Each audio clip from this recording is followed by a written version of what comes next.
In-invite nga pala kami sa night swimming ng mga content creator dito sa isla, kaya tara't samahan nyo nga kaming dalawa ni Buyok na pumunta doon sa Barangay Buhangin at kasamahan nga namin ang aming bunso na si Baby Malik Storm. Kainan, tawanan at masayang banding lamang ang nangyari ng mga gabing yon, kaya tara, let's go!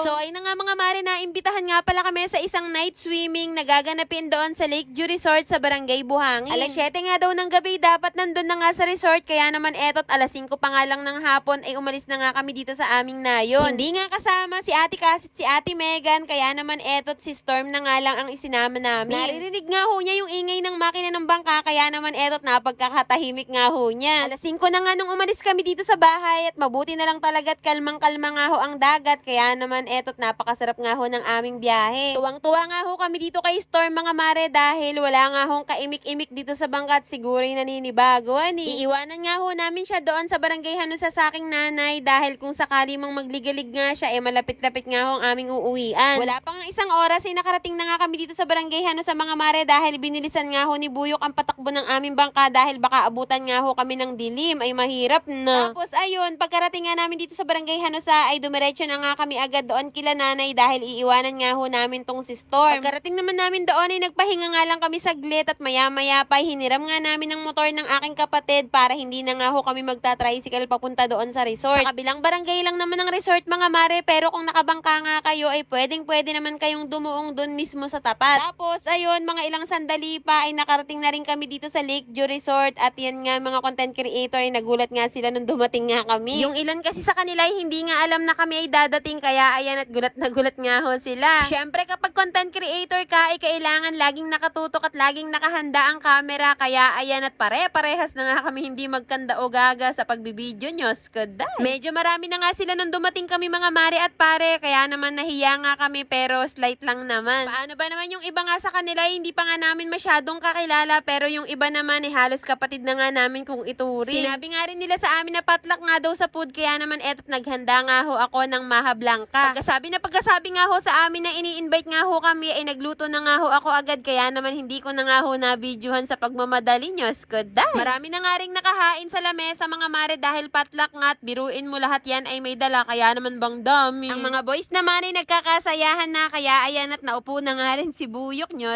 Ayan nga si Laguna Lake TV, si Talim PH at yung sumasayaw nga ay si Norman Ditablan at yung kakambal nga ni Talim PH.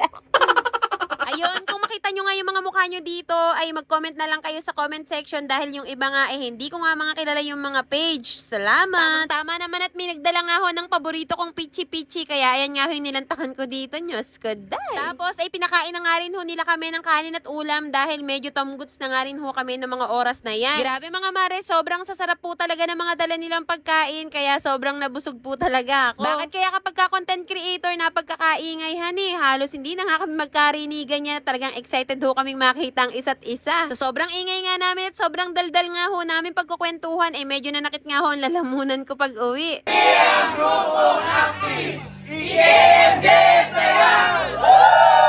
Nagsalita nga rin ang aming president na si Kuya Islabs Delivery at ang aming vice president na si Laguna Lake TV. Uulitin ko po, kung nakasama kayo dito sa video ay pwede po kayo mag-comment sa comment section dahil yung iba po sa inyo ay hindi ko po alam yung mga FB page. Salamat! Sobrang saya lang isipin na yung mga content creator dito sa isla ay nagkakaisa, maliit ka man o malaki. Ayun, shout out kay Talim Highlander. Ako nga pala si KS, Troy Villariña. Follow nyo ako sa aking Facebook page.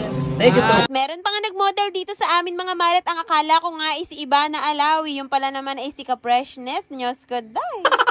Basta mga mare, in-enjoy lang namin ang gabing to na masayang magkakasama at masayang magkakilanlan. Hindi ko nga akalain mga mare na ganito na pala karami ang mga gustong maging content creator dito sa isla, at why not naman 'di ba, dahil diyan din naman tayo nagsimula sa wala. Kapag nakakausap ko nga sila mga mare, palagi ko lamang sinasabi sa kanila na tuloy lamang at huwag mahiya dahil walang mangyayari kapag ka naging mahiyain ka ni. At syempre mga mare, samahan na rin ng prayer dahil kung hindi naman talaga will ni Lord, eh hindi ka talaga aangat. At syempre hindi natin makakalimutang i-flex itong Lake Resort dito sa Barangay Buhangin, and thank you for accommodating us. At dahil gabi nga ho kami nagpunta dito, kaya naman hindi ko masyadong nakita ang kagandahan ng Lakeview Resort, pero sobrang ganda po daw talaga nito, lalo na nga sa umaga. Isa nga itong Lakeview Island Resort sa magagandang resort sa isla na matatagpuan dito sa Barangay Buhangin. Yes mga mare at pare, kaya doon sa mga palagi po nagtatanong sa akin kung may mga resort daw ba dito sa isla, eto na nga ho ang kasagutan. Ipa-flash ko na nga lang ho sa screen ang rates nila mga mare, and yes, pwede po silang i-private and pwede rin naman hong public. Kitang-kita nga rin dito ang view ng Laguna Lake, at kung suswertihin ka nga, makikita mo nga rin dito ang napakagandang sunset. Sa bandang likuran naman ay ang view ng Susong Dalaga or yung Mount Tagapo. May dalawang adult pool at meron din namang dalawang kiddie pool, kaya kayo na nga ang mamimili kung saan nyo nga gustong mag-swimming. Marami nga rin silang cottage dito mga mare, may kubo at may mga available na mga rooms. Ilalagay ko na nga lang ang